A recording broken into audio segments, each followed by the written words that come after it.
So what's up, guys, and welcome to the VisualWood podcast, episode number 40, dude. 40 is a big number.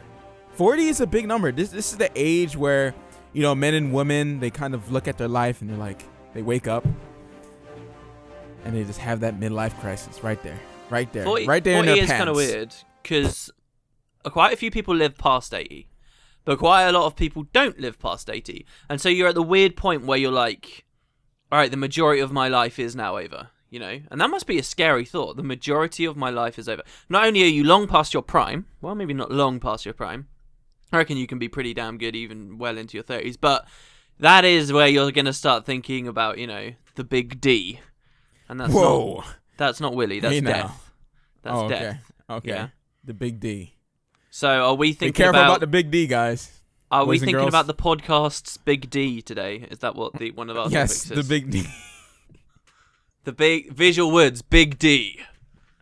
I'm sure there's a better way to arrange that sentence that makes it much better. Yeah. Oh man! Oh, that's right up there with VisualWood in the morning. That's So right up there with that. I had something to. You keep pushing this idea of an early morning live stream. Look. So I got linked this. I thought you might like it. We were talking about Office Space before. Yes. This guy sent a wallpaper of the scene where they're smashing up the printer, except they're just like photoshopped onto the background of a standard Windows background. I loved it.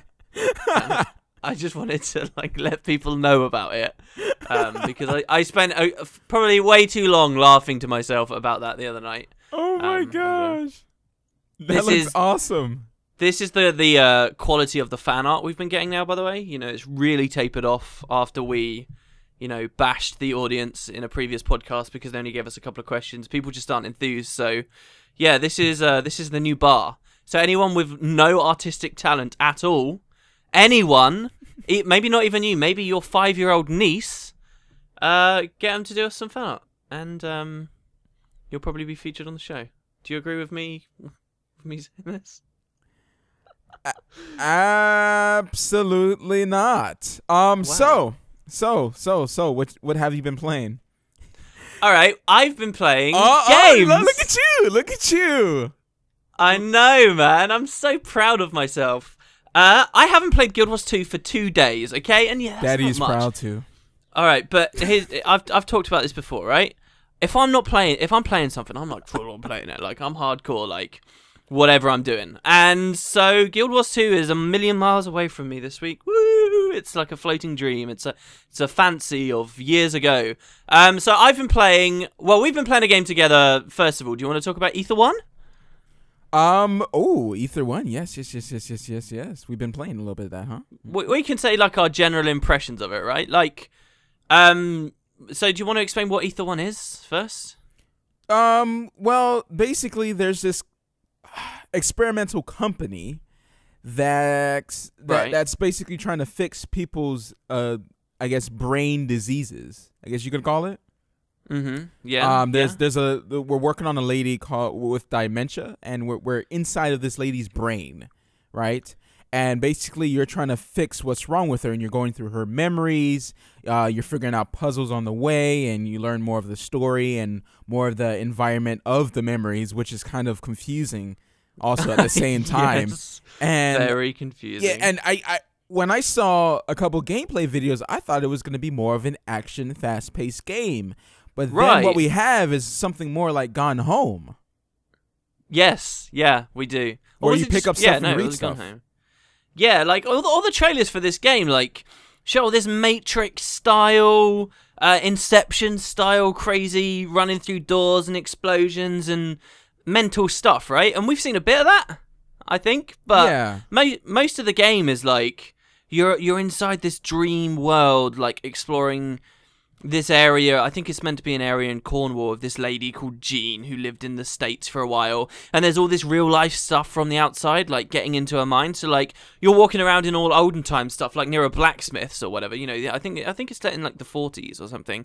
But then all of a sudden, like there's a really new phone on a desk somewhere, and when we picked it up, and there's like this like American guy who's like, "Hi, what's going on?" You know. And just that's my American accent. Some people were requesting that, and he's like this weird dude in the background that we don't really understand the story of. I'm intrigued by it, but it's very slow, isn't it? Like, we've got to be honest. Yeah, it's very, very slow. Yeah. It's pretty slow. I think some people might be turned away by the slowness, but at least we read out everything. So. Yeah, so that you get funny voices and cool stuff like that. So anyway, that's one game I've been playing. Do you want to talk about one you've been playing? Namely this one at the top of the list? Yep. Also, in Ether 1, Winning Potato shows his face. So I'm just saying, if you want to know... No, what are you doing? There's always one of these. One of these moments. It's somewhere in the episode. It's not the first one. It may be the first one. It may be the second one. It may be the third one. It may be at the end of the season. So it may be at the end, but basically it's a hidden URL on the last episode that takes you to a locked a download for like a RAR, but the RAR is locked by a password, and the only way to get the password is to watch every single episode of the series, and hidden in a single frame of every episode of the series is one letter or digit. And by combining them together, using a cipher that I will offer you when you visit my personal something that will be in the series, you get the password, you open the RAR, and there you go. There's a picture. You know, people do that, right? And some people don't even know it exists. I know someone a YouTuber who's done it before, and he does it like almost in every video, and only. Like, no one knows. In the comments, no one knows. Only that select few, like, one person might. What? That he's got, like, this hidden... Yeah. Conspiracy theory style stuff going on with his videos. Yeah. Like, little hidden links just for a second. Annotations that lead you across the video. And, yeah, it's pretty crazy. Anyway. I did something like that once on my series. I think... Yeah, I remember you telling me. Yeah. So, like my original Guild Wars 1 series, as you watch through it, when it gets to the very, very, very, very end, I tell people there's a scavenger hunt, and I give them a clue, and that clue is of some, like, location, maybe something I've talked about, some, meme style thing that was going on through... Oh, that's a hideous word to use, but, something people would recognize from the series, and they go to that, and then there's another clue, they go to that, there's another clue. Eventually, it leads them to the first videos I ever uploaded, which are unlisted on the channel, which is like an alternate version of that Let's Play, just, like the very first ones I did. Hello everybody, welcome to another video, trembling with nerves and whatever. Reminds me of Player One, like it's a big scavenger hunt. This is this book I read. Pretty good book. If you guys want a really good sci-fi, futuristic, game-involved book, definitely check out Player One. And if you're not interested in reading and you want an audiobook, I'm pretty sure you enjoy Will Wheaton reading it. Announcing my new audiobook for Ready Player One will be coming out this coming fall. Would you listen to that? Yeah, actually, I'm pretty sure a lot of people would. Oh my gosh, he's British and he's reading a book. Like, oh, it's like amazing. Oh man, look, you can't put it just down to my raw talent at reading. I would do it as long as I could edit it so I can get rid of all the little things that I would inevitably do. I wouldn't take the time to actually learn to be a good orator. I believe that's the word that you're meant to use. And never mess up, never say I've never quite taken the time for that. I was going to say as well, we're talking about like conspiracy theory YouTube things. Yeah. There's this weird thing on YouTube. I'm trying to find you a link, but I can't find it.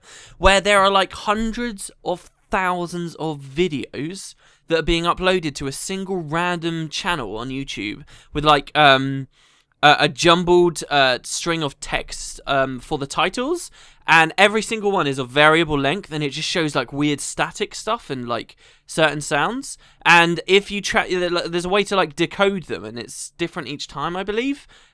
People are actually getting like information out of videos, but there's hundreds and hundreds of thousands, and no one knows why they've been uploaded at all. There's like this weird conspiracy thing.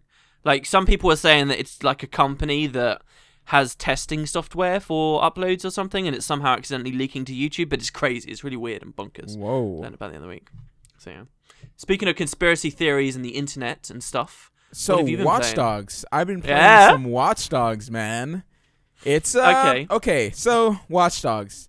I'm on Act 2 right now, so people who have completed it or gotten through a little bit. I'm on Act 2. I think I just got to Act 3. Okay. So this is kind of like Grand Theft Auto, but a very hacking heavy game as well. So the basic mechanics, what is the hacking like? well, all right. So the basic mechanics are like, imagine Grand Theft Auto, strip away, you know, the radio and some things that make Grand Theft Auto Grand Theft Auto. There's a lot of things in the city that kind of make it living and breathing. There's this guy, like, when you go to the hood, you see this guy just rapping in the middle of the street, blah, blah, blah, blah, blah, and if you go to a certain place, sometimes you'll see like a man arguing with his wife, and the wife is like throwing stuff out of the house, like little stuff like that. It really does. I don't know if they displace those situations in certain spots where their missions are at, and it makes it seem like it's living in a breathing world. And I'm pretty sure they do prioritize around missions, so you can actually see stuff like that. But there's a lot of stuff like that going on. And it's open world, and there's a bunch of side missions that you can do. Some of them are virtual reality, when you have a virtual gun and you get to shoot, kind of like Space Invaders. Is there any like real violence? First person. Yeah. You can kill people, or you can not kill people. You can take down people throughout the whole thing, or stay silent and stealth. You have silenced weapons, pistols, shotguns, assault weapons, sniper rifles. Then you have these gadgets that you can craft, because there's a little crafting system in the game. Very basic. You have just, a bunch of electronic devices which you can craft into little things, like jamming cop signals, or taking down a helicopter for like 10 seconds or something like that. And then you have this progression reel that if you do side missions and complete certain stuff in the game, or go to Act 2 or whatever it is, like just a bunch of little stuff in the game that you can do, it unlocks a skill based on how many of those side missions you're doing. So it has this cool RPG mechanic where you're just doing stuff that you like to do, and you're unlocking stuff because of it. It's a very passive tree system. Okay. So if you decide that you like the virtual missions a lot, you will start unlocking other skills just because you're doing that. And you can look at it. Are they like super varied, or do you feel like by the end you're just going to be grinding them out because you want the skills? Well, if you want a certain skill, then you're going to have to do it. I mean, that's just kind of how it is. But I don't think it's necessarily grindy, no. Depends if you like the side missions or not. Okay. I've been doing mostly the main mission. So you do have the skill tree as well that, upgrades space, upgrades your hacking ability, because you can hack to make change the traffic lights and cause crashes for people who are following you. You can also put up blockers. There's blockers in the cities that can block people from chasing you, and you can like time it just right so it will go right behind you and block people that are chasing you in a car. Because the car mechanics are a lot in this game. Like there's a lot of driving in this game. Which some people said it was kind of bad, but I've kind of gotten used to it, and it seems okay. And especially, it's very satisfying because it's unrealistic. You can literally like smash into people, and nothing would happen. I thought this whole game was meant to be like really realistic. That damage will happen to your car, but it won't be like you won't like stop in your tracks or anything. You could keep moving, so you could like smash through like people and light poles and run over people and stuff like that. Yeah. Here's my question, right? Mm-hmm. GTA has always had kind of this comic booky. Well, no, not comic booky, but it's always it's never been scared to make fun of itself, right? And it's always been kind of light. And so when you're driving around in that game and doing silly things, it's just sort of funny, and it's a part of the game. Like. Does Watch Dogs like GTA doesn't take itself that seriously, is what I guess I'm trying to say. In certain times it does, but as a franchise. Yeah. So Watch Dogs, does it take itself seriously? And in that case, does it kind of then feel pretty bad when you're running people over and nothing happens? Does it seem unrealistic and stupid, or what? It feels a little weird sometimes when you do run people over and the cops don't go after you. Yeah. Right? Because in Grand Theft Auto, if a cop is around on that block, you know, they will call in with 1 star, and then it starts to escalate as you like kill people and stuff like that, and cops are watching. In this game, someone has to call the police. And once they call the police, then they start sending out these little cop cars that has like that will try to track your signal, and you have to get out of the side of these like yellow circles. If you're inside of the yellow circle, by the time the telegraph becomes full, then they're on you. And when they're on you, it's hell to get away from these guys, unless you have like an incredibly fast car. Yeah, yeah. Like once the cops are on you, it's crazy. It's crazy. Are you not really meant to be able to get away when they get? It's hardcore. You are able to get away because you can use like traffic signals to crash cars, and they'll do like a slow-mo and stuff like that. You can't take. You're not a bullet sponge. You can't take a lot of damage, so you have to be very careful. And that allows some really cool gunplay as well. And the guns do feel very satisfying as well when you're using them. Shooting people in the head is like, yeah, I got that headshot. It feels really good. Which is kind of missing sometimes in some games. This doesn't feel right. About the story is pretty good. I don't want to linger on too much here, but the story is pretty interesting. But I always have a problem with having a woman come into the story, and she has to show her just boobs. Leave it there. Just leave. Oh wait. Oh, there's boobs in this game. Yes, there Good is. boobs or bad boobs? What? No, anyways. I don't mean. No, I don't mean how they look. I mean, under what context are they put in the? Jesus. I mean, like under. It's like what we were talking about with that movie the other week. All right, there's a character in the game, and she's dressed like a like a punk rock type chick, right? Okay. Right. She's not really into this whole killing world, and it depends on how you play the game, because you could play the game, you know, very like a protector. And you can play the game very ruthlessly and killing people and stuff like that. And you have kind of choices when it comes down to those mechanics. She's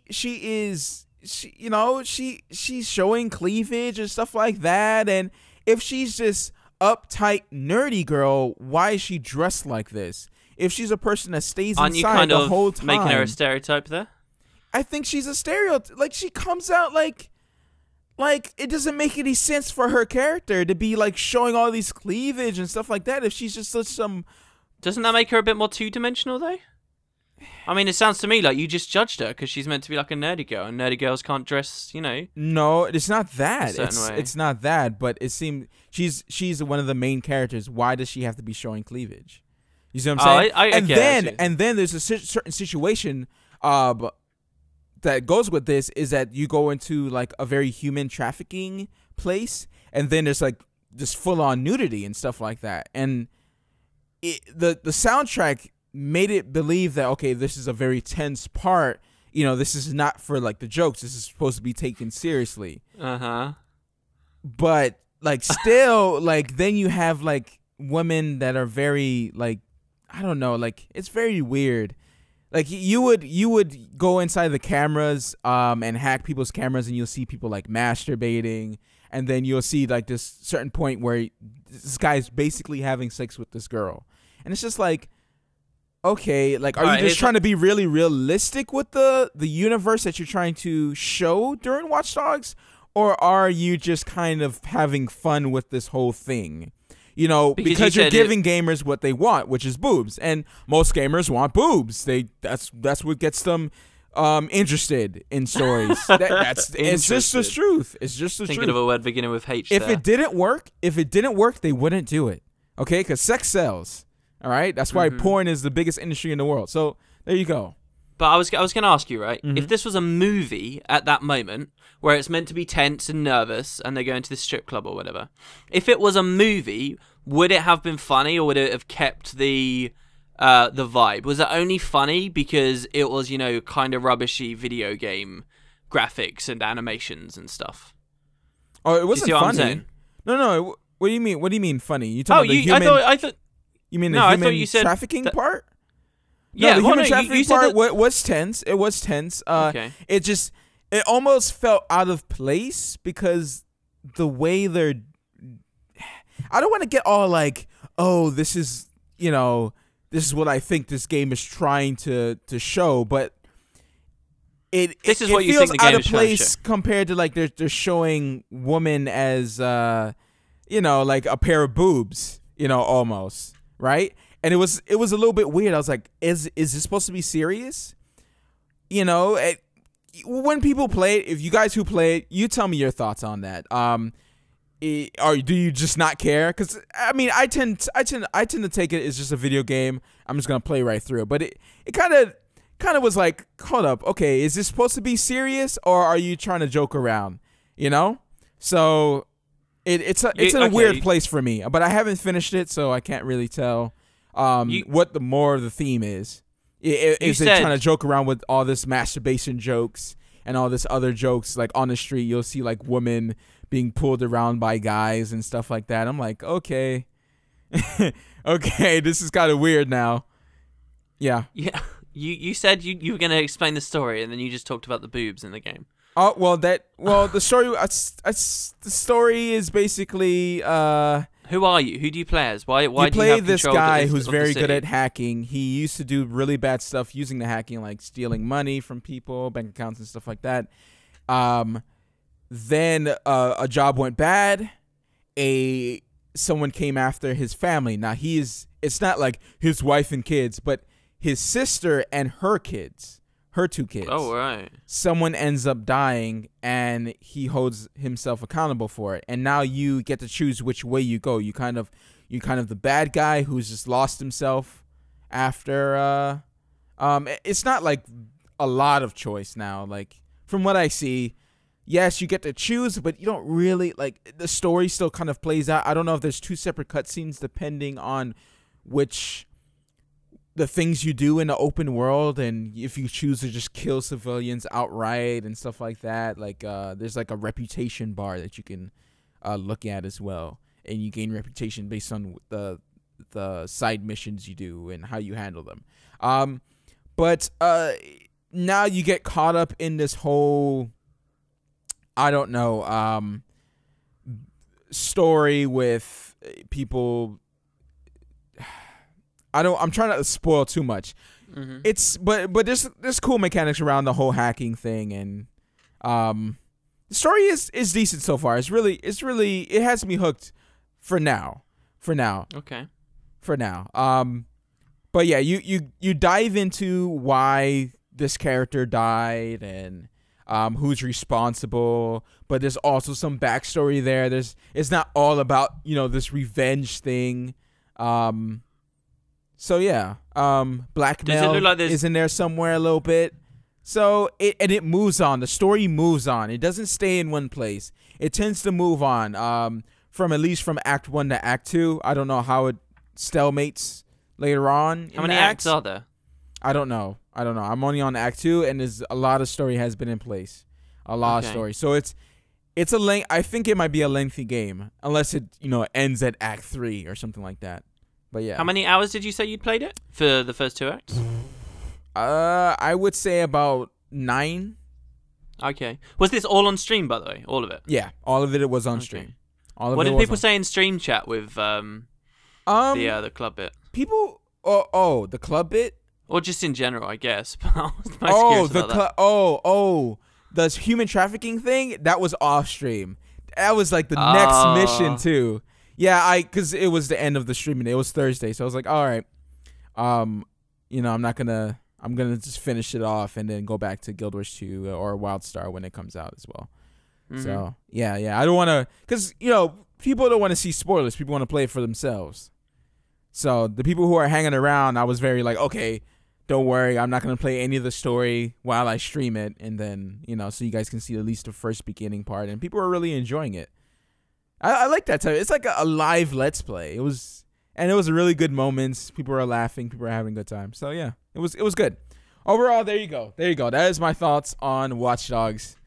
That went on a little bit long, but yeah, there you go. Yeah, and you have more detailed thoughts on a video on your channel, correct? Yes. Look up Watch Dogs in real life. That is a detailed video about Watch Dogs. Basically, you were inspired to be this guy, right? So you picked up a camera and you You showed the world what you got. Mm-hmm. Actually, searching Watch Dogs in real life on YouTube, I'm sorry to say, brings up a lot of stuff, and none of it's your video.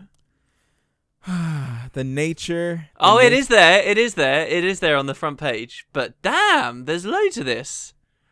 How does that make you feel?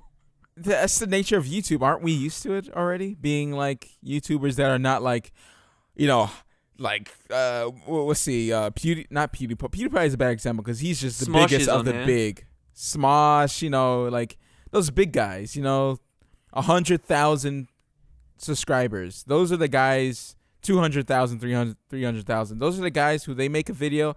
They basically, you know, a lot of those guys, they take ideas from other YouTubers that are like low, I guess you can say, compared to them, and they just copy it and they make their own video and it gets like tons of views and stuff like that. Like, it's pretty crazy how many times I've seen that. And it's just like, dang. Yeah, that is pretty sour. That is because it's so hard to claw your way up. You know? It is. But yeah, so that's Watch Dogs. I've been playing a game that's not Guild Wars 2 this week, as I mentioned earlier. That's not Ether 1. We have been playing in Ether 1. But also Final Fantasy. Yeah. So I've been playing. I'm not going to talk about this very much, if at all, because I don't want to spoil stuff. But so the people know, over the past 48 hours, I have spent 31 hours. I shouldn't reveal stats like that, should I? Why? That's pretty bad. Well, because that's so no-lifey. That's crazy. Some of it I was AFK, all right? So I'll throw that out there. But I do have a 31-hour save file on Final Fantasy X. And for the record, I'm about halfway through the game. So, but what I'm doing, for those of you who like want to keep up to date with that project that I'll be doing, every single step of the way through the game, I have played it for myself to sort of familiarize myself with how that section of the game went, taken notes of what I want to mention when I do the Let's Play. Then I have read the official guide, which I've got on my desk right here. You might hear me playing with it, much to Matt's chagrin, throughout this podcast. And then I've been reading 3 different online strategy guides and the official wiki, looking for trivia and stuff on every little moment of the game so far. So I've got like this crazy encyclopedia of knowledge and things I want to mention. I've been getting all this like alternate footage and stuff. Like, there are these parts in this game, okay, where if some characters like you more than others, then it will change cutscenes. You know, that might not sound so amazing, really. But don't forget, this was like a 2000 game, so it was pretty good at the time, especially considering they're fully voice-acted, full-on cutscenes that you will completely miss otherwise. And some of them are like really, really hidden. Like, you get a new character at one point in the game, and literally like 5 minutes later there is a cutscene, and if that new character likes you the most, you get a very specific thing will happen. But why would that new character ever like you most? You've known them 5 minutes, you've known everyone else for 31 hours. So what you got to do to unlock this scene is you got to get the character, and instead of walking 2 steps forward to trigger the cutscene, you got to turn around and like grind and do all this crazy stuff so that the character likes you a lot. Then you can go in and then you can do the stuff. And man, I've got all the information. I'm so excited to share it with people. I got the footage of all the like extra stuff, and I'm about halfway through. So yeah, you know, it's been good, dude, and I've been having. I really like the way you do Let's Plays like that. That's really good. I'm still waiting for Grimrock, Legend of Grimrock 2. Woo! I have to hide from the internet. There's a lot of people who will tweet me every now and then. Sometimes it's like a personal message or something. They'll be like, "Oh, dude, typing away Grimrock 2. This information came out. It's like, oh, there's mounts in Grimrock 2 or something crazy." And I'm like, no. I need to like hold my hands to my head. There's mounts in what? I don't know, dude. Like, I wouldn't be surprised. The stuff I've been hearing about that game. Maybe it's not that exciting, but yeah, like, I know for a fact in Grimrock 2, you adventure outside and through multiple, like, dungeons and stuff. For the first game, for anyone who doesn't know, if you've ever played, like, Might and Magic, it's one of these, like, first-person turn-based games where instead of controlling one character with like a sword and shield, your first-person perspective, you're actually like controlling 4 people, like a whole party of guys, and like it's like an RPG where you gear each other up, and you know everyone has their own classes and race and skills, and you can choose. I did a Let's Play of Grimrock 1, okay, where all my characters were based off of my Guild Wars 2 characters on their account, just as, you know, a bit of flair or whatever. Like, you can do this kind of thing. Anyway, so the first game was all just one dungeon, and the plot got like really crazy at the end. There were all these machines and like mental nonsense basically that was going on. And so there's a second one, and it's like outside. And I remember the moment I decided to stop looking at that news, dude, was like I saw these screenshots of this dude out on a field playing Grimrock 2, and he was like fighting. Oh, I think you can maybe move diagonally in it as well? Question mark. Or oh no, you could like go up and down. The first game as well was like all on one plane, and now there's like hills and slopes and bridges and dudes. Oh.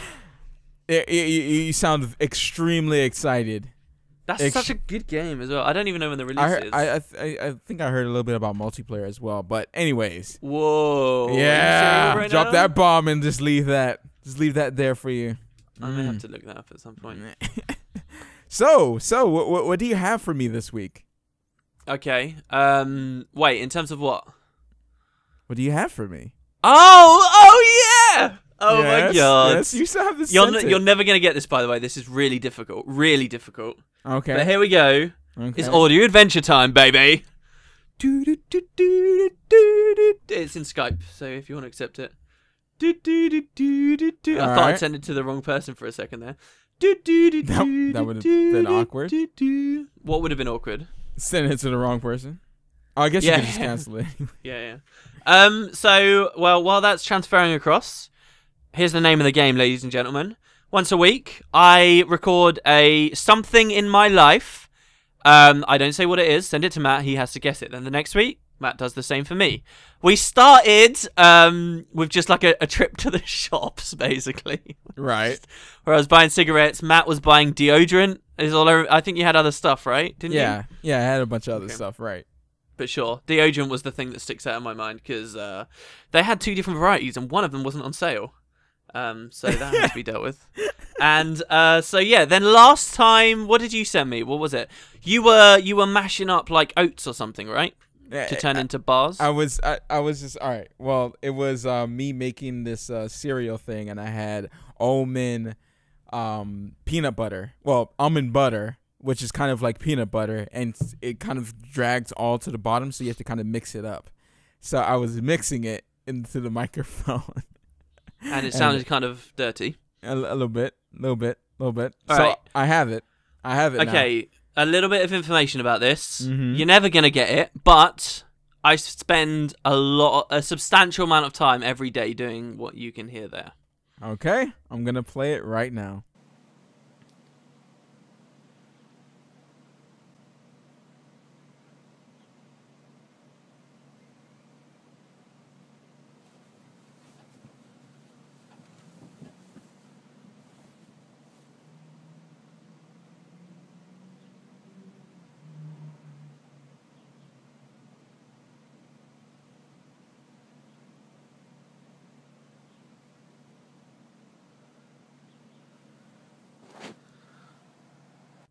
Okay, what? There you go. There you go. What the heck? What the heck is that? No, dude. Like, that's not even fair. No. You can do it. Think about it. No, but I didn't hear anything, though. What do you mean you didn't hear anything? Just turn it up. I did. I didn't hear anything. Did you hear stuff? You just didn't recognize any of it. I hear bumps. That's pretty much it. Okay. Yeah. Sure. All right. Think about it. What could I be doing? I'll tell you. I'll give you some hints about this. Okay. It's an audio adventure. I do this every single day. Every day. And I do it for multiple hours at a time. Okay? And it's not just me sat at the computer. Okay? Okay. And taking I'm off doing your this... pants because it's hot. No, that's you. Oh my god, dude. You shouldn't have said that. That would have been such a good audio adventure. Kind of on the line of like, I don't know. Is that, are we becoming like an 18 podcast when that's a feature? Oh, we now return to the feature of Matt Visual taking off his trousers. Yeah, so, think about it. Okay, every day I do this. Mm-hmm. I would even hazard that you do it every day. I was also really hyped on this, by the way, last week. I think we forgot to do the audio adventure last week, so I was really hyped on it last week. But yeah, my enthusiasm is waned slightly. You're editing. No. I'm not the computer. I promise you. I wouldn't. I mean, that's really boring. Frankly, what I've sent you is kind of boring, but that's really boring. I'm not going to do that. People know it's in my computer. All right, I get one more shot. You are I can give you another hint if you want. Yeah, please. You do this as well. I do this as well? You definitely do this as well. In fact, I doubt you've not done this ever. Okay. But I'm not at the computer when I'm doing this? But you're not at the computer, no. I've never been with you when you're doing it. So are you in the kitchen? No, I'm not in the kitchen. You're in your room. And am I in my room? Am I? You don't have to do it in your room. Oh, God. 18 plus. Pro tip: experiment outside of the bedroom. You're on the loo. No, I'm not on the loo. No. Taking some toilet paper. And, I know we joke that we have toilet humor on here sometimes. I'm not a big fan of toilet humor, and I'm not going to be. I'm like, that's the A game with toilet humor. When you literally have a feature where someone is on the toilet in your podcast, you kind of crossed the line. I'm not going to be the one to cross that line. We'll wait until we're running out of ideas though, and see who brings them out. Just have an audio adventure of you just hearing. Plop. Hold on. Exactly. Here we go. Ready? Yeah. Oh, okay. That didn't work very well. That was a very heavy poop. It has to be a plop. You have to hear the water comb over. Yeah. And hit each other and do like that wave smack like a. All right, what is it? Dang it, I don't know. All right, okay. I'll give you another hint. I do it for probably 9 hours every day. Whoa. You do it for probably 9 hours every day. All right, you ready? Yes, I'm ready. Some people will have been screaming it. This audio adventure was of me sleeping. What? That's me sleeping, dude. What the hell? No, you're not. There you go. Yeah, how did you record this? How did you do it every day? All right, okay. All right, technically it's not me sleeping. It's me going to sleep. And I just had the phone on recording. And I was happy to have it for ages. And if it died of battery or whatever, or it filled up, then I was just going to be like, fine, whatever. I'll just cut something that sounds vaguely interesting out. But it really got on my nerves that it was there. And I knew it was winding down. So I turned it off. And then I edited it much shorter as well. Because it turns out there's not much noise while you're asleep. But there is a sound in there of me like wrapping the quilt over myself as I like turn around.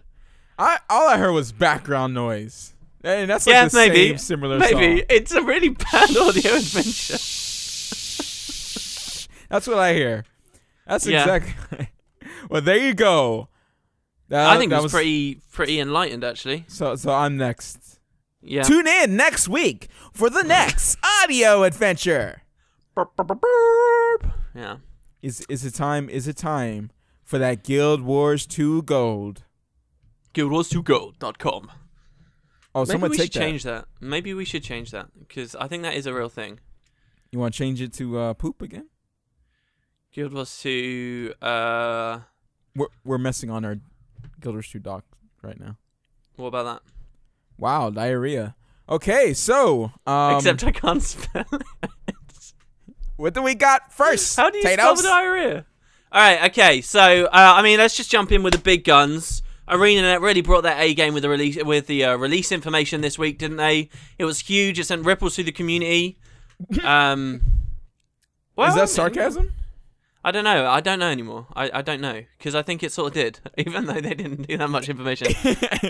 They did a post saying "Get ready," and then a picture of a portal that we have never seen before. It's got like some thorny looking plants around it. Absolutely suggests that it is a zone portal to a new area in the game. Plastered over the front of it, it says Season 2 begins 1st of July.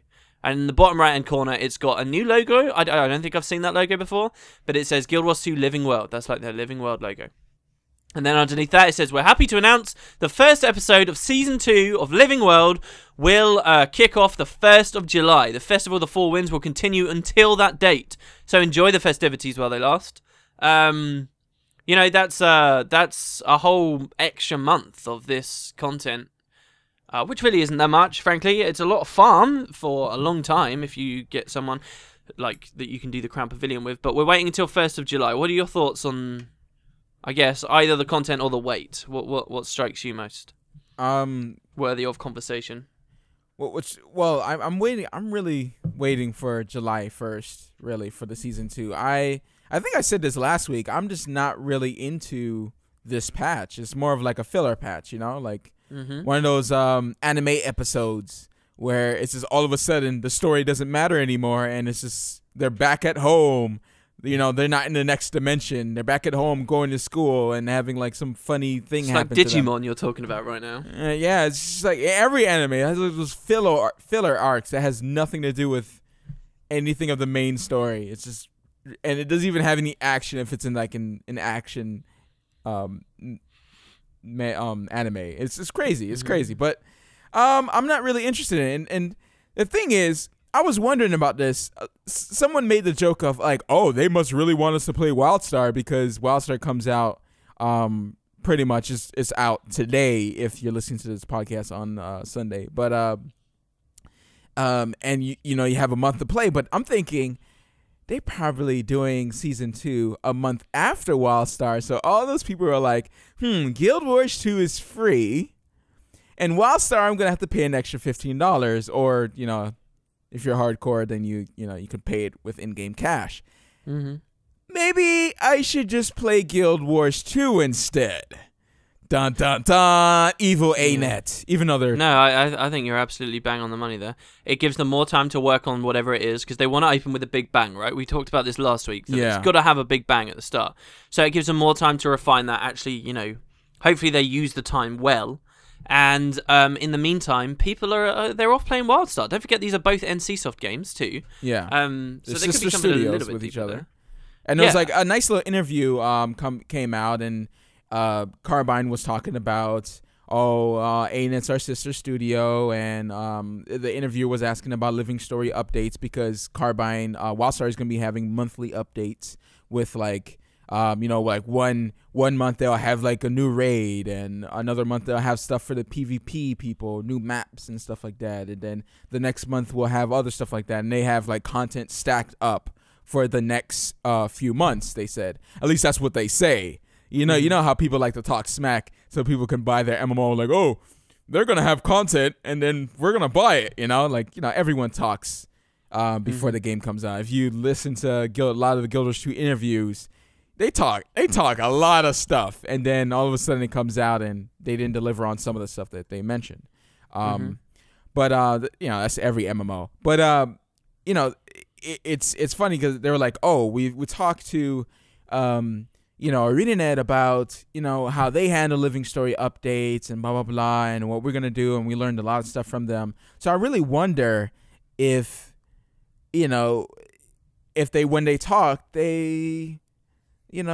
something might have rubbed off, and season 2 will be this big crazy thing that everyone's been wanting for a very long time. Actual like content, and you were telling me before that it's feature patch. Feature patch is the time for content, right? No, I was saying feature patch is the time for features. Living World is the time for content. No, you were telling me content as well. I was saying that if they were to. The thing is, you were saying like if they added something above Ascended gear, that would be content. Oh, yeah. We were talking about progression. No. You were saying not about adding something stuff. above Ascended gear. Anything progression wise, I think is feature patch. Like something that gets you to log in and. But like, story and work new areas. Towards this. Yeah, story, new areas. Like another version of Fractals of the Mist. Not that they'll probably do that. There's no space for stuff like that. Yeah. New dungeon paths, content. That is Living World. Think about like TA Aetherpath that came out during the Living World stuff. While supporting things. A new area would be pretty interesting with new mechanics to the area as well. What do you expect from the first week? I think we have touched on this many times, but I don't think we have really speculated what do you think they're gonna start out with? Well, originally I thought the first week I was a little bit more pessimistic. I thought the first week was just going to be like some update centered around Brisbane. You know, low bubbles. They haven't really turned the gas on. And then I predicted that the second or third update would add a new zone. And I also predicted that by the end of the season we'd have at least 3 new zones we could explore. At least 3. I'm now going to up that a little bit. Given this screenshot that they released saying Season 2 begins, I think the new map is coming on the very first update. I think that will include changes and stuff going on in Brisbane, because I'm so sure that this portal is going to be in Brisbane. But here's the weird thing. The portal that they show us in the screenshot neither looks like the portal behind that bridge, nor does it look like the one in the keep that they set up. So, you know, they might, just to kind of annoy us or whatever, or be like, hee, we're doing something cool, something different. They might have put it, I was going to say Caledon, but Caledon's really well. Maybe Metrica Province. Maybe they've just changed it slightly just so that they can be like, oh, look, we're all edgy, we're changing the game a little bit, you're not expecting this.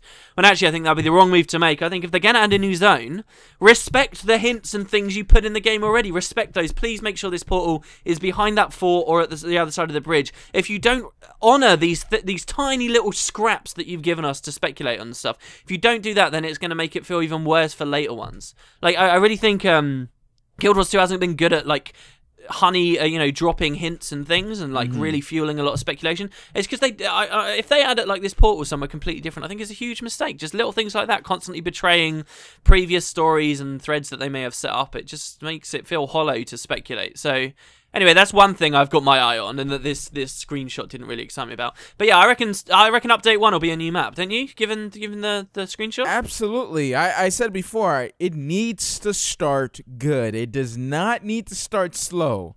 Okay, this is not season 1. It needs to start with a bang. People are looking to this. Like, they're looking to WildStar. Some of them have already looked off to ESO. A lot have dropped off to ESO. A lot of people are excited for Archage. A lot of people are excited for Burned WildStar. out on MMOs in general. And probably might even stay at WildStar. So, like, it's one of those things where they have to kind of compete. And yes, you can always come back to Guild Wars 2, right? And that's one of those things where, you know, it can hurt. There's pros and cons to everything, obviously.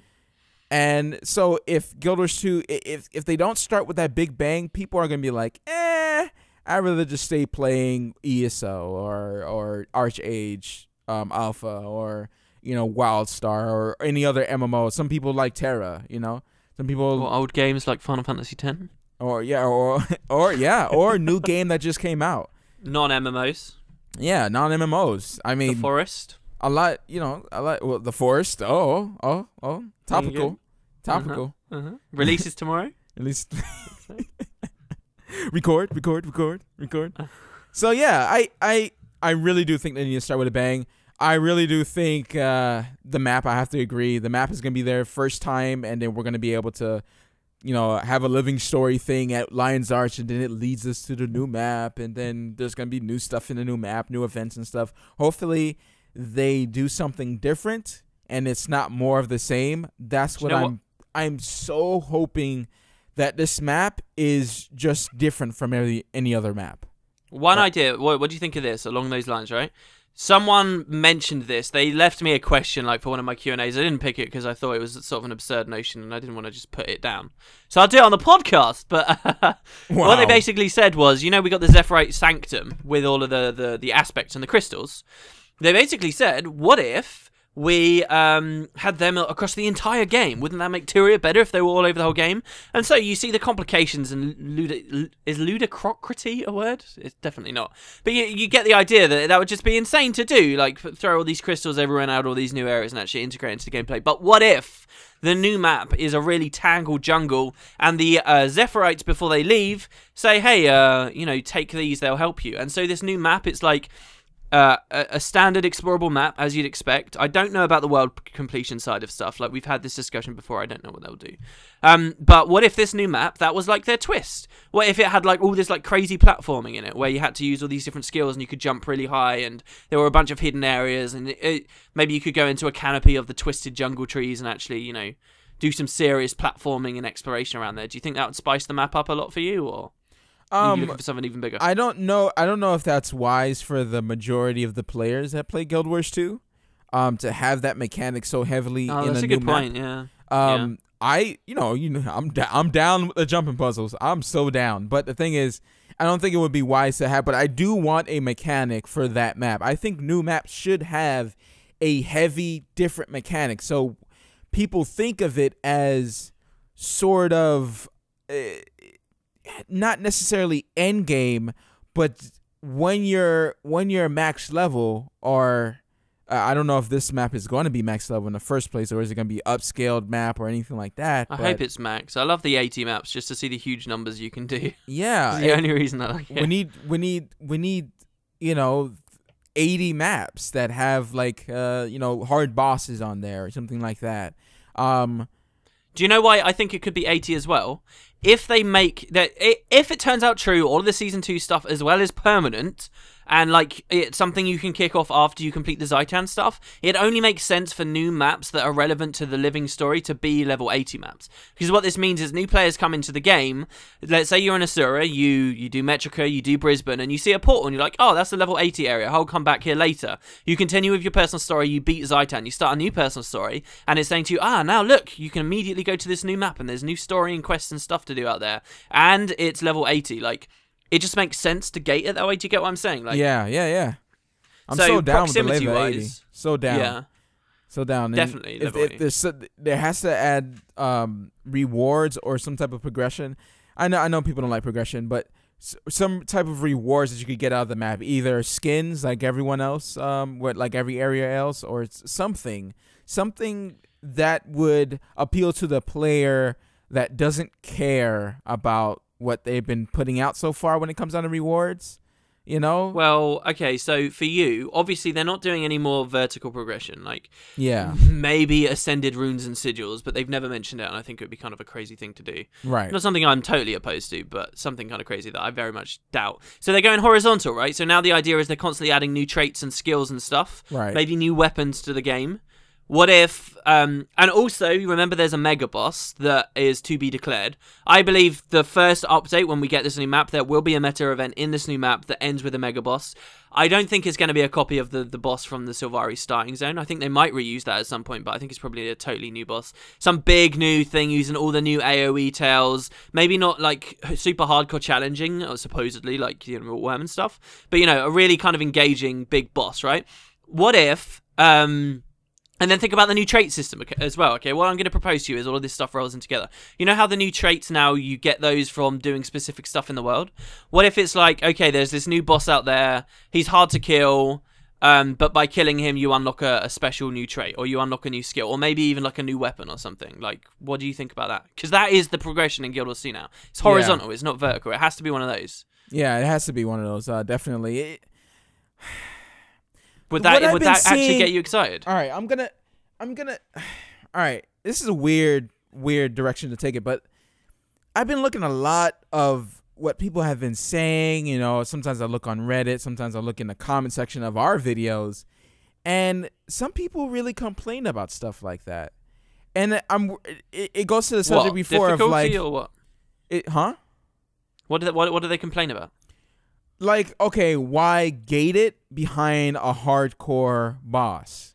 I'm not saying it has to be hardcore, for the record. I would love it if it was, but I don't think ArenaNet would do that. Okay, so if it was and a don't casual forget, there boss are options that's to buy. Basically face roll, like we always say, smash your head against the keyboard and you win. Then what's the point in it? Would be my right. Then what's the point of it? So there you have it. There you have it. It's just horizontal progression.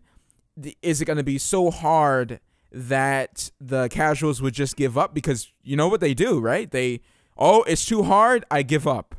Easily, that's what they do, right? See, I'm really excited by the idea of it being locked off by hardcore stuff. How cool would that be? If there was actually a useful thing in the game that was locked off by a hardcore encounter, I would personally love that. But I know there's so many other people out there who don't want to put in the time and effort and would complain they don't have it. But is the bar set so low that even hardcore just means regular at this point? Just means, I mean, well, like, first of all, there is nothing harder. Hardcore. Like hardcore, it's such a word that could be misused. Like, because everything mostly in Guild Wars 2 is casual. Then what exactly is hardcore? Leandri, is she? I hardcore? wouldn't even say No, she's not. She's not. She's just a little hard. Like, you learn the mechanics. That's it. it's done. And you could even use certain builds that make it face roll. You were saying that NG is super easy to kill her, and if I knew that, I would have used my NG. But I did it with Mesmer because Mesmer's pretty damn easy too. Yeah, to be fair, but You could kite like a boss, and just let your phantasms kill everything. You know, and I did it without even thinking about completing it. I was just trying to learn the telegraphs on the floor and the pattern that it goes into. That's it. I thought Worm was when it first came out. It was hardcore. Seriously, the hours that people sunk into that I sunk into that, the effort that went into it, the theory craft and the execution, it was actually hardcore content. It truly was. And I think the rewards are pretty lacking. Overall, it's the least rewarding like boss you can do for the time you spend on it. But you know, the fact at least it had the rare skins on it that I think do look cool. You know, aesthetically, some people might disagree with the green fog or whatever. I thought it was actually okay. It needed some tweaking. But then they've demonstrated a lack of enthusiasm for keeping that kind of content in the game, because they just, with complete disregard to the worm, nerfed it down globally with everything else with the crit damage scale thing. And yeah, you know, I've gone back on that slightly before and said, you know, it's still sort of got some gate to it, but it's nowhere near as hardcore as it was, not now that we know how it works. And maybe that's just something they can't get around, you know. Can something always be hardcore? Yeah. And I think we keep touching on this subject because people just give up, right? And it's, you know, we were saying like it's okay to have those pieces of content only for the people who are hardcore, but then they don't like seeing people just don't care about it anymore. They spend so much time on the Quaddle fight or the worm fight just to see it spawn and no one fight it anymore. But yeah, what I stand by is if they see people aren't playing the content, you need to make the rewards better, not make it easier. Yes. What's the point in the content existing if you make it easier? Like, it's no longer in that niche that a certain demographic of your players enjoyed. You've just killed something they like. You know, what? So that a few more people can face roll it and it sort of falls into the mundane experience that the rest of the game offers with all the other world bosses, for example. Like, so, you know, I think they've always struggled with that. They're very, very concerned with upping rewards, and I can see why they'd be concerned with that, but I do think they're a little bit too scared of it, and they need to slowly trickle things up and up and up and keep readdressing the same thing. You know, fine, I just add a 1 gold reward to the worm, for example, see if more people do it. People still aren't doing it, add another gold. You know, they have to be able to do that, and yeah, that's more effort and it's a lot more stress, and you know, how far we can go from there is you know, maybe beyond the point. But I think that that's the kind of thing they need to be doing, rather than just saying, oh, we'll nerf it and make it easier. You know, but my main discussion here is, what do you think about hardcore, difficult stuff? I'm talking worm on release day, that instead of having a very low chance to give you a random cosmetic, actually gives you something crazy substantial, like a new weapon for your class that you can't get anywhere else. And what's the chance for this? Is it the same chance as to get a ascended weapon from the worm? I mean, hell, put it on crazy RNG as well. You know, what are your thoughts on just that in general idea? I would do it. Yes, I would do it just because I would want the new weapon for my class. And you're talking about, just to clarify, a totally new weapon, new skills, everything. Yeah, your guardian can get a halberd if he kills the new boss. I would definitely want to do it. Now, the RNG might discourage me because you've been doing the worm how long, and have you gotten the weapon? No, I've never had it. You telling me that it rubs me the wrong way, because I know RNG does you suck. do it constantly. I actually don't do it that much anymore, but RNG does suck, and yeah, I wouldn't want RNG. I don't know. You've done it more than a regular person. You have, and sure, I have. But the thing is, I don't want to farm for months and months just to have that. I just, it's not. It's the thing when it comes down to it, comes to how much fun are you having, really. And I understand that fun, it gets a little bit weird when you're doing the same thing over and over and over and over again. Eventually, something becomes unfun. Well, see, this is the beautiful thing about hard versus RNG. If you make it hard instead of RNG, yes, you're doing the same encounter and failing every time, but each time you fail, in theory, if it's designed correctly, each time you fail, you see a mistake you made, and you feel like you're making progress, you know, and you go in again, and you get further, Oh, maybe you had a setback this time, but you get further. You know, there's that sense of progression towards whatever your reward is, rather than with RNG, where it literally is just doing the same thing every time, and it's complete potluck whether you're any closer or not. Like, that's why I dislike RNG more than like just making something difficult for a WOD, because one of them you can constantly be working on. What about like you remember back at launch, and our raw was hard, right, to people. People were just learning the game, learning the mechanics, and people really wanted to get like the full set of armor. Like, you having a full set of raw armor back then was considered awesome, right? And this is like the first month of Guild Wars 2. Getting all those things that we thought were rare. Exploring the game for the first time, and that stuff is amazing. But having that feeling, because staying in a dungeon for like 3 hours, learning it, right, and getting the tokens, right, because it's progression. You're gonna have tokens if you finish the dungeon, right, and then eventually you move up to getting the full set of armor by going and purchasing it. It's guaranteed, but repetitive. Exactly, but you actually get better at the dungeon, right? And now people run dungeons like in 2 seconds. What do you think about very hardcore content like that, but still have some RNG for that, that crazy good weapon or skin that only a few would have in the world, but then also having a currency attached to it. I know people hate currency, but I'm just saying, a currency attached to it that you can use to buy not that crazy cool weapon, but other really good, useful stuff that you can only get from that boss. Only. Yeah, no, I agree. I think that's great. And other I think stuff as well, like Obi shards and stuff like that. Tokens are the best way to do it. I really like tokens. I don't think people should hate currency anymore either. Not since the wallet's out. Like, why would you hate currency in Guild Wars 2 anymore since the wallet's out? Yeah. I mean, you can guffaw a little and be like, oh, look, it's got so many. Who cares? They work. Currencies are great. Like, so yeah, I love the token system. I think that absolutely that's the way these things should be done. I think that like Worm should have friggin'. I mean, because it's just one encounter, and that's where it gets complicated, and I can see why you would refrain, because it is going to be a lot of currencies. But it would be so much better if I was getting guaranteed progression towards my worm armor eventually, You don't want to feel like you failed at the end of the day when you spent your whole day farming one boss. It doesn't feel good. Think about repeat drops as well. The worm chest doesn't have the green glow effect on it. So what if I get a worm chest? I'm like, okay, fine, whatever. I got the chest. I'm happy I got a new skin, whatever. And then I get another worm chest, like months and months and months later, when all I've wanted is the head. Like, that happens, but currency, you get around that. So yeah, I think that would work. That would definitely be the way I'd implement it. But I guess just the main point here is, these are things that excite us, but I don't think Guild Wars 2 is built for, and it's not meant to have the idea, for example, of having a new weapon, something really substantive, something some players would say, oh, I need this to play the game, and I have to do this really hard thing, and I'm too bad to do it, I don't have any friends that are in a good guild, blah blah blah. Like, those people there are many of those people, and I think that's going to stop Guild Wars 2 from ever having something like that, which is a shame. I think we're stuck with cosmetics, and the game was sold on that promise anyway, so maybe that's not such a bad thing. Yeah, I mean, at this point, I've kind of come to terms that, I won't have things that I've gotten used to in other MMOs into Guild Wars 2.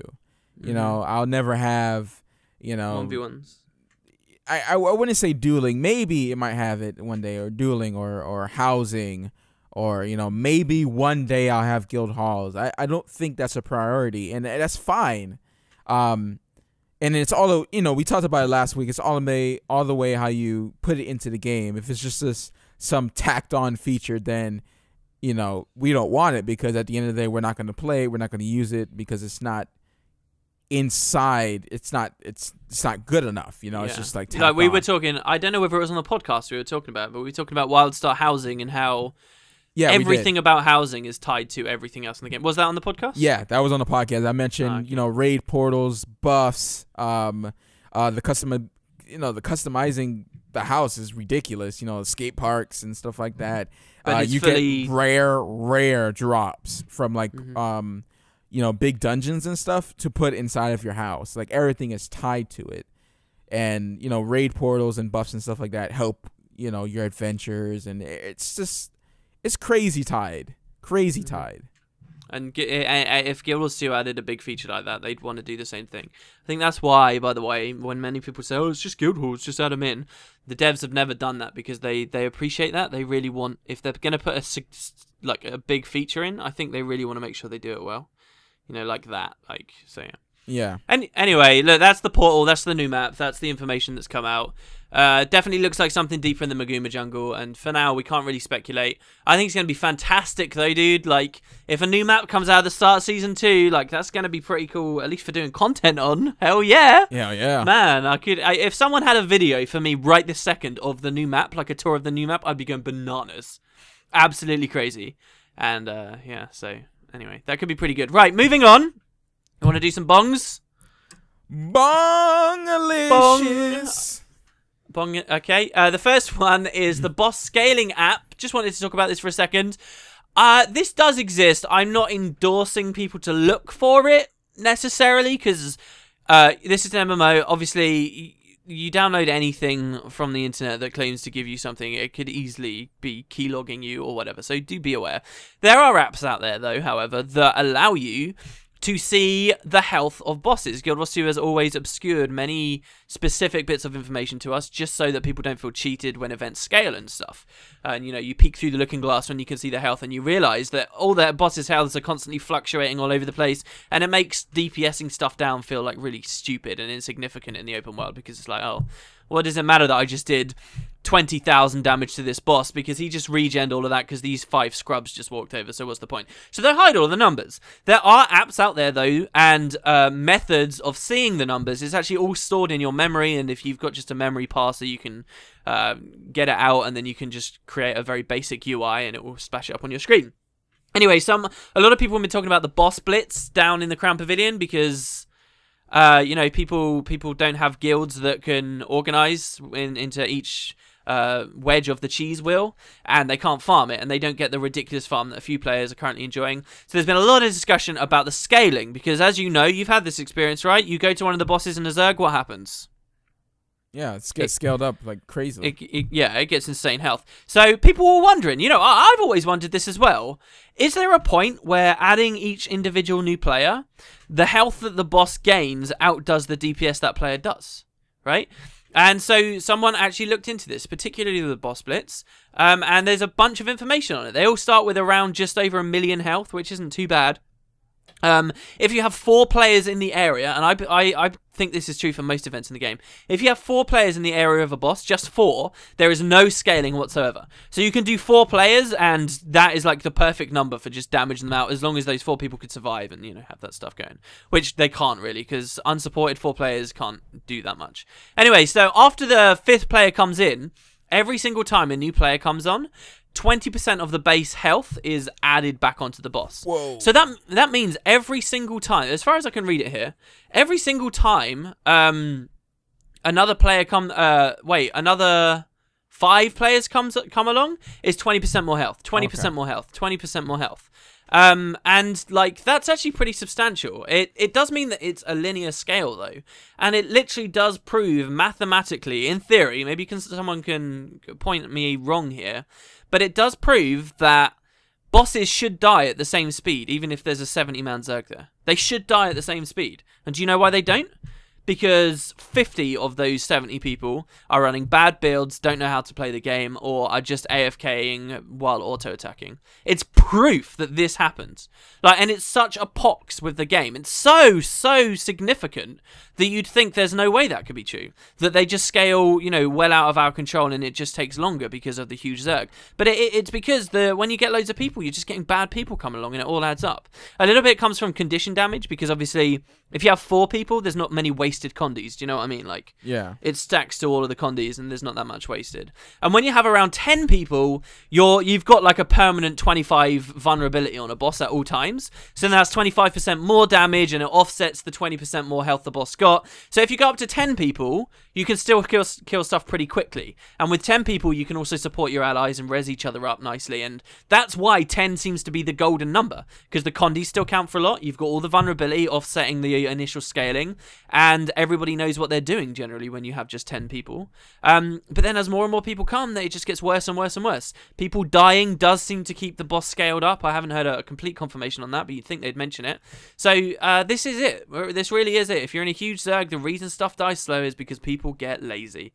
How sad is that to see proved? But yeah. But yeah, so maybe that's not news to some people. It is eye-opening to me, honestly. Yeah, it is for me as well. I mean, I always thought about that as well, like big Zergs and stuff. Like we were talking about that when Tequila first came out, you know, when they started revamping these bosses, you know, people were like so excited for this, right? I mean, the trailer was awesome. The big tidal wave, man, that was awesome, and people wanted to try it. But mostly people who went up in there, they had blues and greens, and they kept dying, and they would sit there. You know, it's like because they were AFK, they thought they could just face roll the boss, and then that's it. You know, last week I went on that tirade where I was like, "Oh, I want to go to all the dev interviews from the start where they said they were going to cater to a hardcore audience," and I cried for a little while. When I was looking, because of a video that we did, you know, I was watching that old live stream. I was trying to pick Matt out from the crowd, okay? I've always told Matt that there was one moment in the live stream back during PAX that you could see him and he was rubbing his hands together like a vampire. Anyway, I was looking for this, okay? But it meant I was watching this old live stream of when they put out the tech fight. And you should see the things that the devs are saying and how confident they were and how difficult it was and how enthused they were by how difficult it was. And you know, that's just gone now. Have they seen the state of tech now? What happened to all the stuff they were talking about back when that live stream came out? Are they happy to just let it sit there like that? A shell of what it really should be? I mean, it was crazy to me to see that. And I get they've got limits. They obviously have limits, and they can't control it perfectly as the game moves and shifts. Obviously, bosses are going to get easier and stuff, especially as players get smarter. But it was very odd to see just their raw enthusiasm for how difficult it was, and saying, "Oh, look, the devs have tried it. Ah, they failed. The players can try it. Good luck, guys. But I don't think you're going to be able to handle it." You know, really.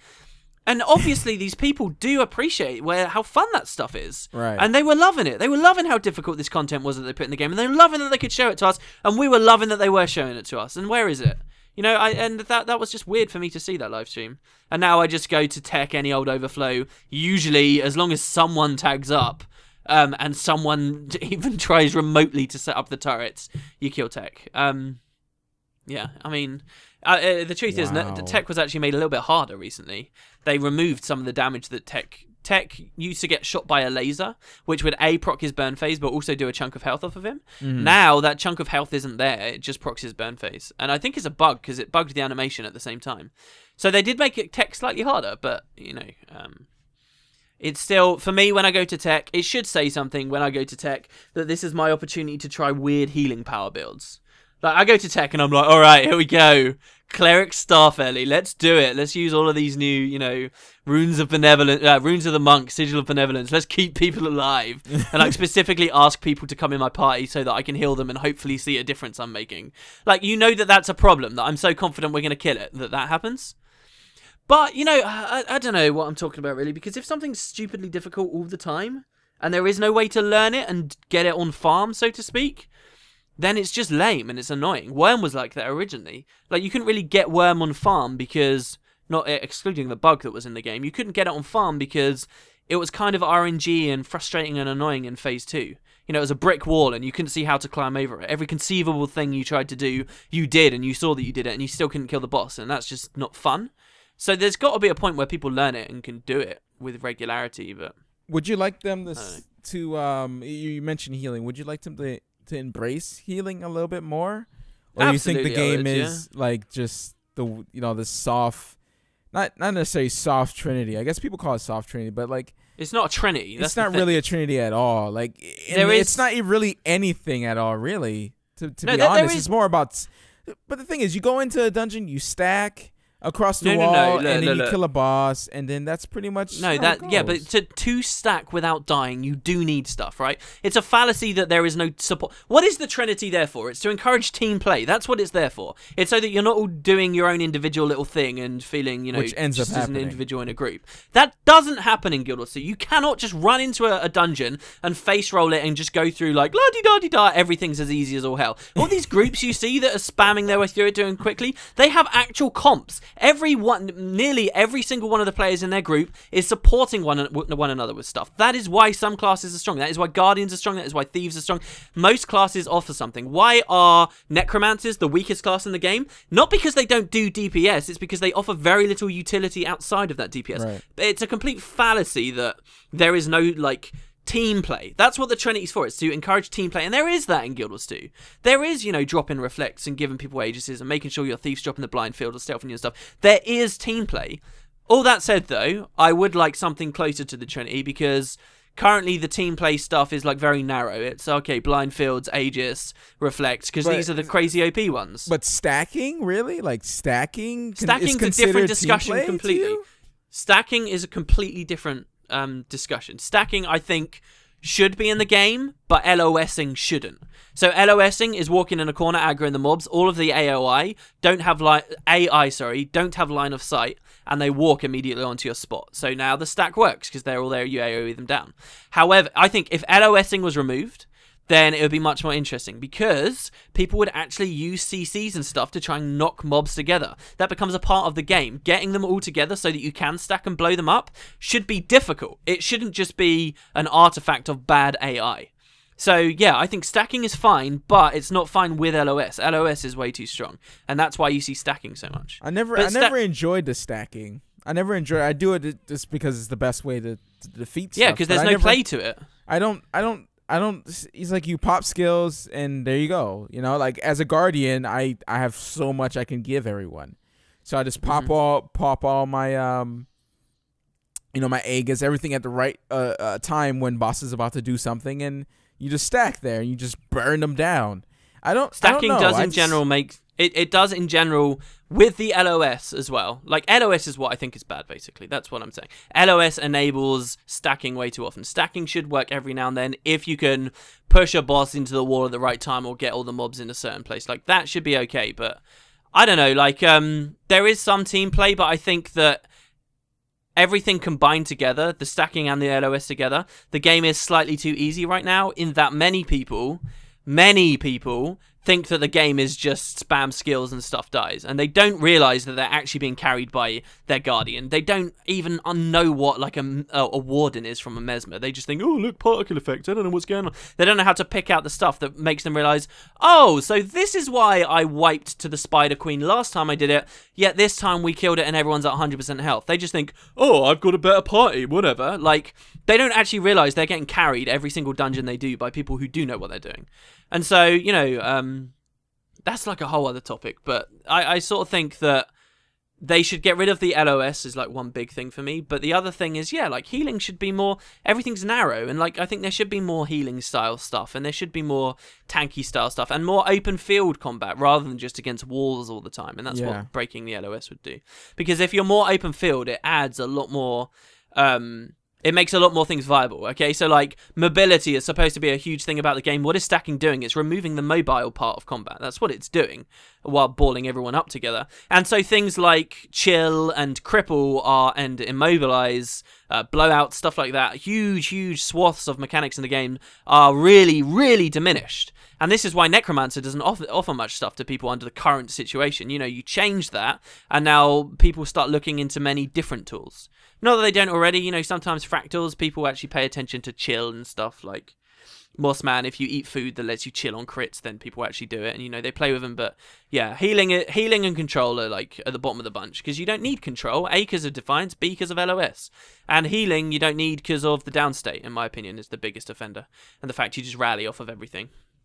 But, yeah, anyway, what were we originally talking about? Oh, the boss scaling. The boss scaling. We just got off track there. There you go. Wow. That's actually 2 times in this podcast we've got completely off track and start talking about like hardcore stuff. Anyway, so the next bong that I wanted to talk about today is I don't know how are you sort of with Hobotron and Marjorie and Casimir and Rox and stuff? What do you think of them? Are you very into their story right now? Yeah, that's the only story I've been actually into, but recently I haven't. No. So what's going on with Hobotron? Well, see, here's the thing. Hobotron. That shaman, popular data miner over on Reddit, put up a post the other day Right. that said, oh, hey guys, look, this is from the cutting room floor. He does this sometimes, cutting room floor posts. And basically what these are is things that were going to be in the living story but never ended up in the living story for whatever reason. And he said that there was all this dialogue that he'd found in the data that he couldn't find at all anywhere else in the game. So he posted this long thing, 10 minutes worth of just pure... Okay, and 10 minutes might not sound like that long, but it's pure conversation between all of the characters, between Hobotron, who was getting arrested, and everyone else stepping in to save him and saying, no, you can't arrest him, to people talking to Bram and his broken leg, and Marjorie and Casimir, and how Casimir felt when Marjorie was injured and how her heart stopped and stuff like that. 10 minutes of just conversation. It's a lot of stuff. And it's all very cool. If you're currently following the arcs of the stories and stuff, it's very cool. What's the problem here, though? Do you see a problem with this? It's not in the game? Well, okay, even worse than that. This stuff is in the game. It's just so hard to find that people thought it wasn't in the game, and it ended up in from the cutting room floor thing. Oh. One of these conversations only triggers once when the Zephyrite instance first spawns. That's it. So if a new overflow is popped, or a new mega server is popped, and you are lucky enough to get in to the Zephyrite Sanctum just as it pops, you will be able to catch probably the tail end of one of these conversations between Marjorie and Casimir and stuff. But after that, it doesn't play anymore. It's gone. And there's other ones too, like, that are very, very rare, only come up like once every 2 hours. There's a 2-hour day-night cycle, right? And in the morning, I believe some characters go to visit the Zephyrite Sanctum. So only in the morning, once every 2 hours, if you're at the right place at the right time, will you see this conversation. Now, in general, I kind of think this is kind of cool, you know, secret little conversations and stuff, extra. But this is so core to what the story is meant to be. I can't believe that 10 minutes worth of solid dialogue. I listened to it before recording this podcast. I didn't recognize a single bit that I'd heard in game. A single bit.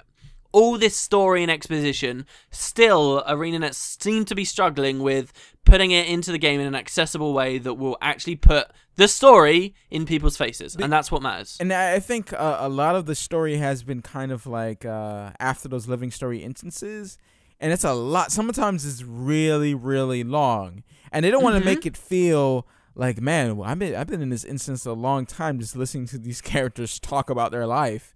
You know, so they kind of have to spread it out. I think they have to kind of change the way it's delivered. I think you're right. I can see why they do spread out. I think you're right about that. Yeah. So it can't be all in the same instance like they did last time. Like, man, I remember that instance after. I really loved that instance, to be fair. Yeah, I did too. I enjoyed it. Maybe they can put it all together. Yeah, just put it up in there, and you can see significant pauses within the characters, and the next scene will come up. Then the next scene will come up. Then the next scene. So they kind of have to spread it out a little bit more, maybe.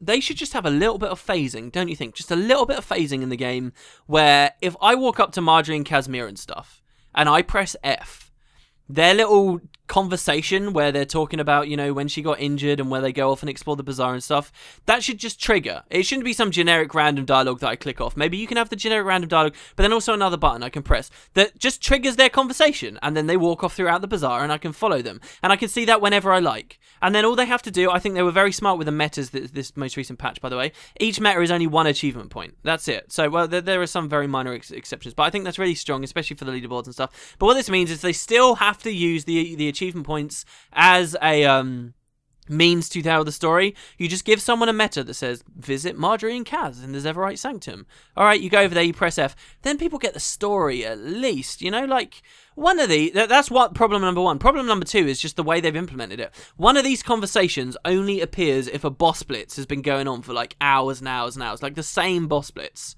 Or so they say. Like, that's why it's so rare that someone saw it, like, once on launch day and they haven't seen it since.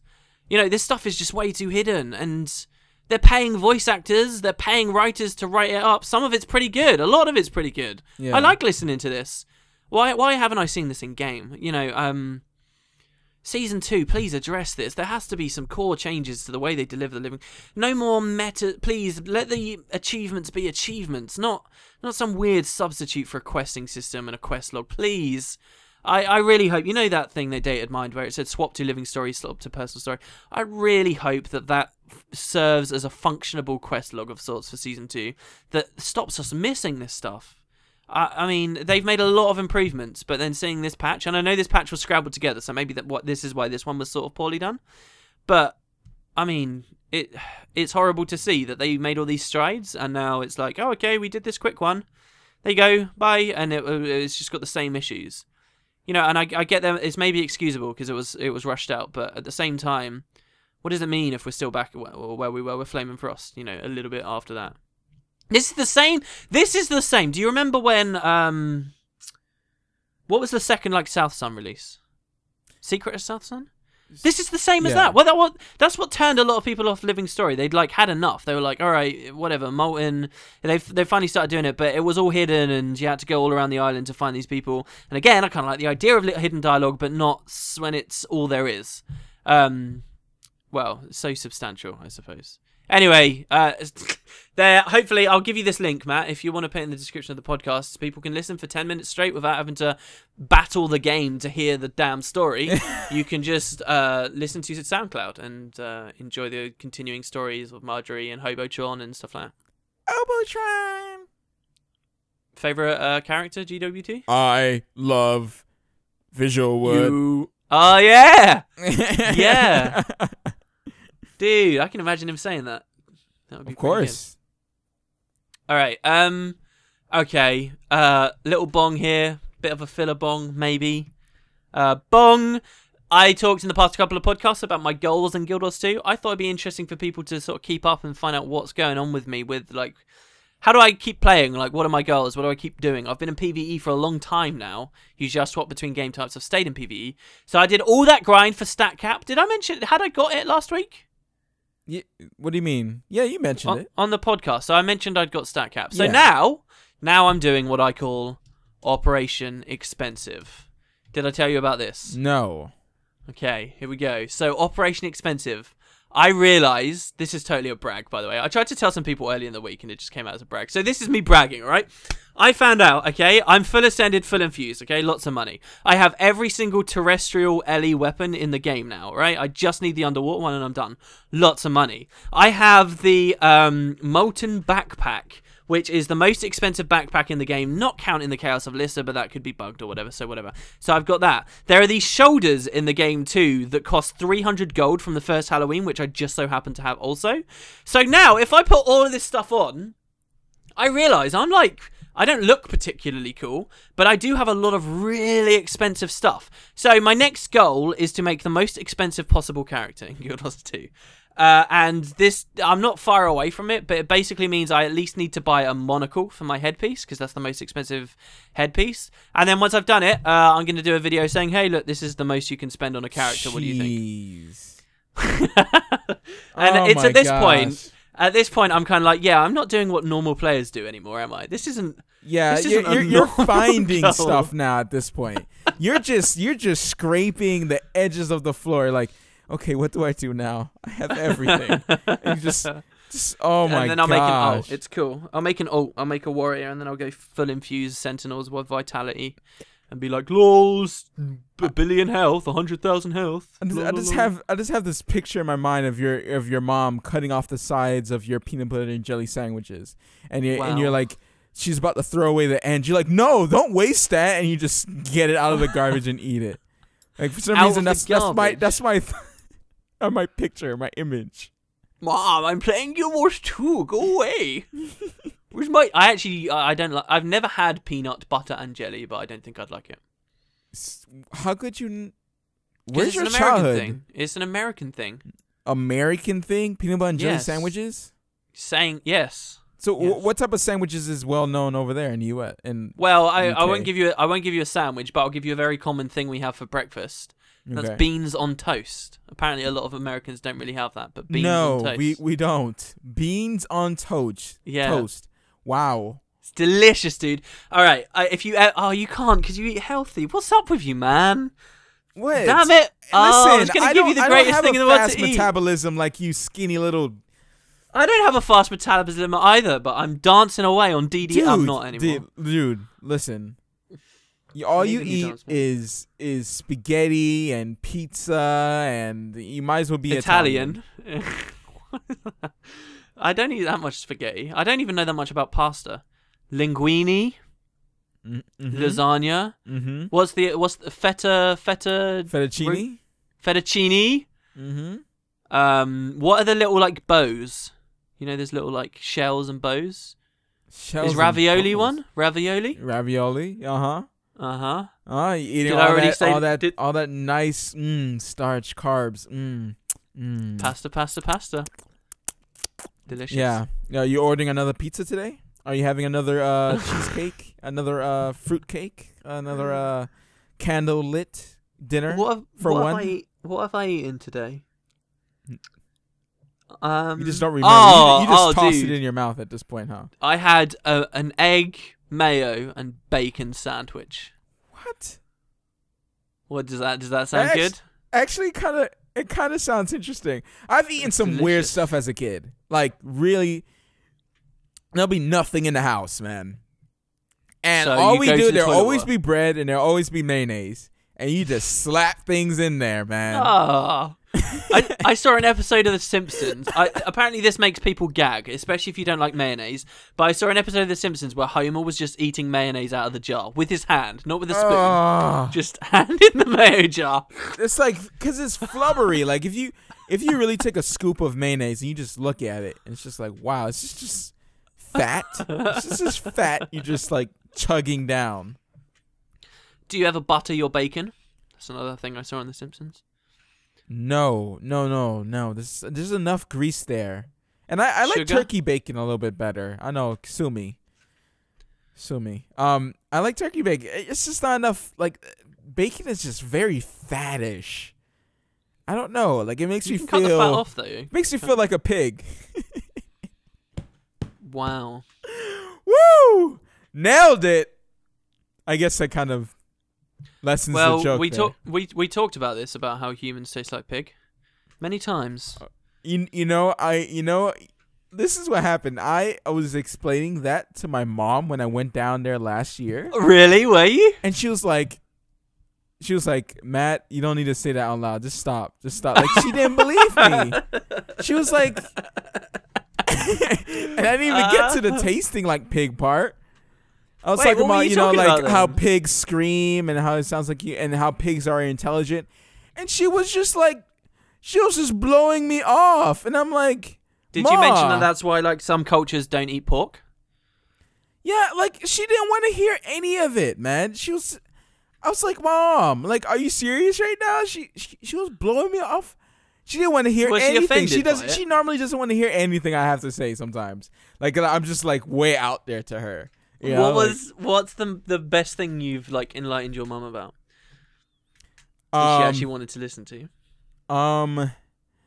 I think it has something to do with computers and what you can do now. I can't remember what it was. I've explained a lot of stuff. Like, oh yeah, you could totally do this with computers. And she was like, what?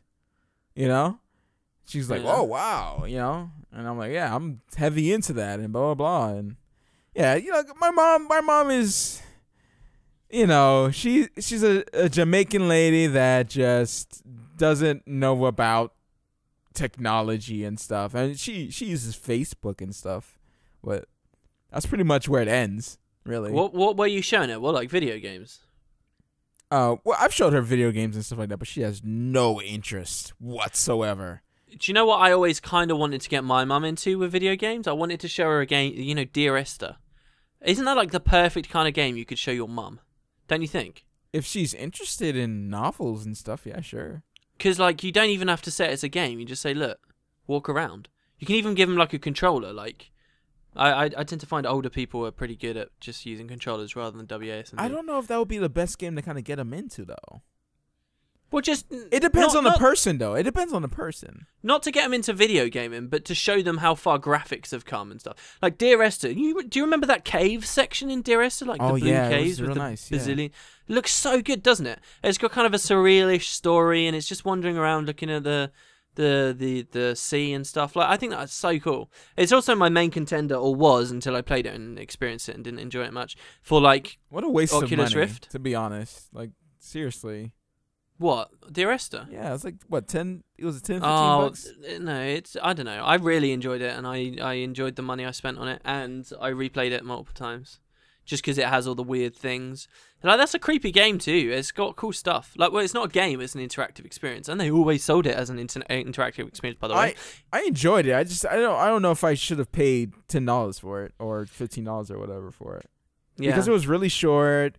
I mean, yes, you could keep replaying it, and I enjoyed the voice acting, but the funny thing about it is, I don't know whether it was on the podcast I told you this before, but the funny thing is, the guy that made it, he made a mod while he was at university for just like Source 2. It really wasn't that amazing, but it was Dear Esther, right? It was the game.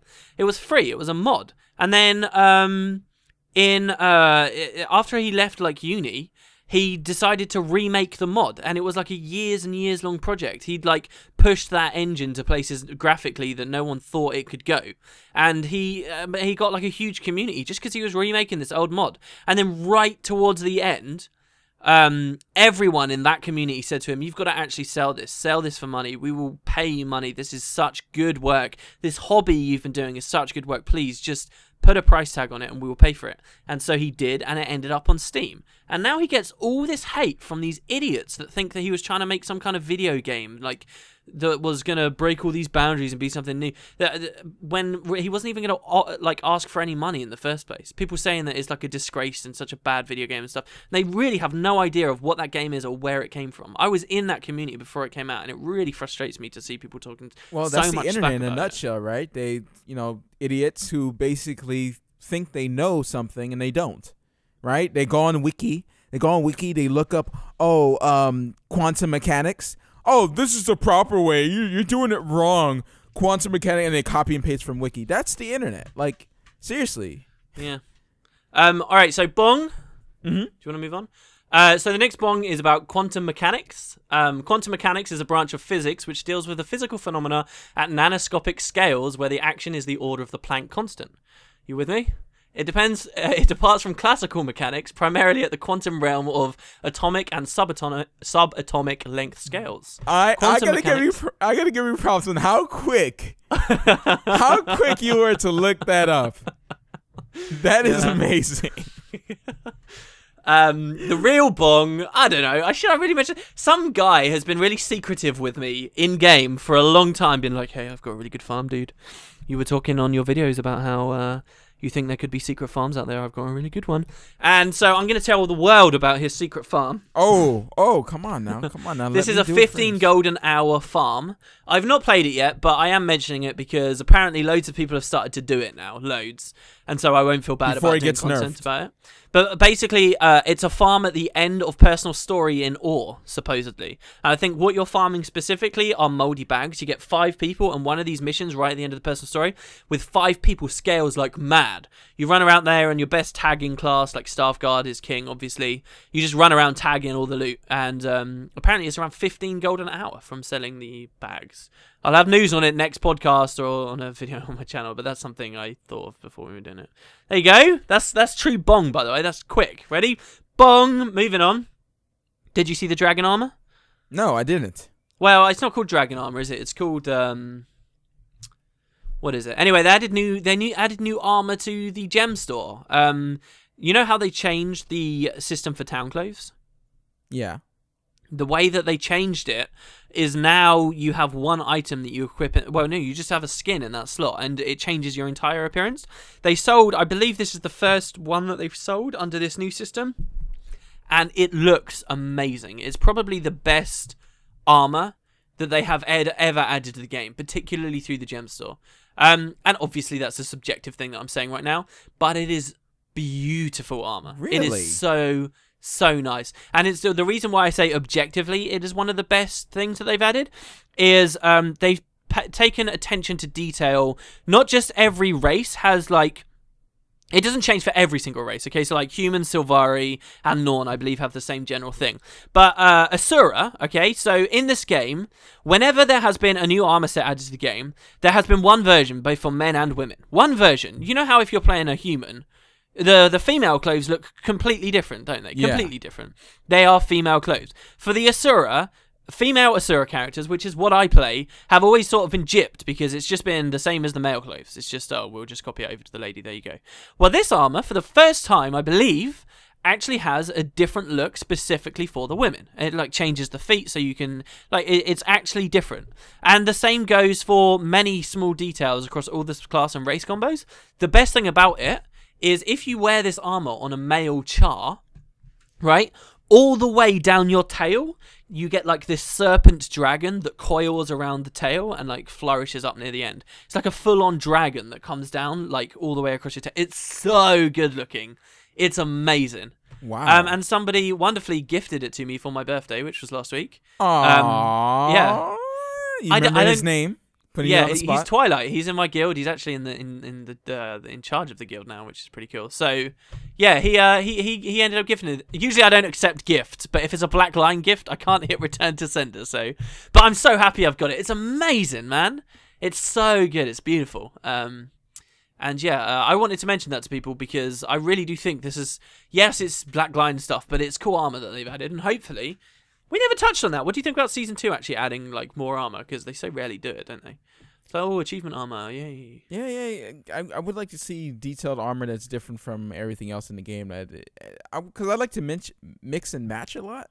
Mm-hmm. So definitely I would like to see some really cool armor. Maybe, I guess they'll all be exotic, right? It's more about the skins than anything. So, maybe. I mean, sometimes the Chaos of Lissa new back piece drops at Ascended quality. So they're starting to do that a little bit, I guess. Yeah, because people are complaining that they don't want to do the whole farming and getting money and stuff like that.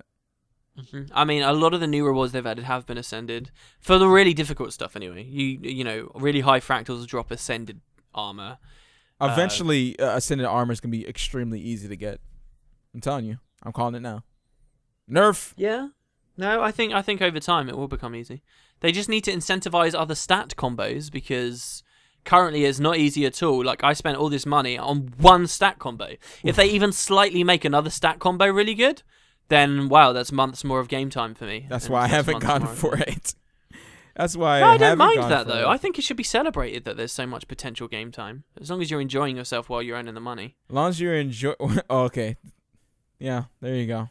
I think dungeons are such good money, not just because you earn it quickly, but also because it's social. You know, if you're with 4 other people, it's social and it's fun to a level. You know, anything will get really grindy. Everyone has their limit, but for me, I didn't go. There were a couple of days maybe I went into it while I was grinding for cash, where I was like, oh man, I just want to get this over with. But most days, you know, if you're having a chat with people, it's no 2 dungeon runs are ever exactly the same, even with all the stacking and stuff. They're not exactly the same. There's always something different, someone different to talk to, blah, blah, blah. So, today we're not going to have questions because something came up. And we have to, and we kind of have to, well, I have to go do it real quick, finish editing of videos before I go do whatever. So, this podcast you're is going to be a little bit short. From everyone? Huh? You really want to keep that secret from everyone, what you're doing with your time? Well, I got to edit a video. Okay, Gotta edit a video before WildStar. Through the Looking Glass. You guys enjoy that little bit of extra information I managed to get out there for you. You enjoy it. Also, for the record, we did have quite a few questions, so there certainly are. We'll be just looking at them next time, yeah? Yeah, next week, because there's nothing going to be going on in Guild Wars 2 in this next week. So. How dare you say that, man? There could be a gem store update. There could be a post on Reddit about how Liadri just got nerfed. There could be a buff to the drop rates on the Chaos of Lissa. I bet one of those things will happen. What was the first thing I said? Maybe the first thing I said won't happen. Amazing. Yeah. But amazing. Yeah, that'll be stuff. It's good. All right, guys. I hope you guys enjoyed today's podcast. And we'll see you next time. Just cut. Yeah. No, stay visual. It's good. Yeah, I love it. I love it because it doesn't seem weird at all. You know? I'm just happy to be able to go back and play Final Fantasy X. And stay visual. Gridlock has no pants.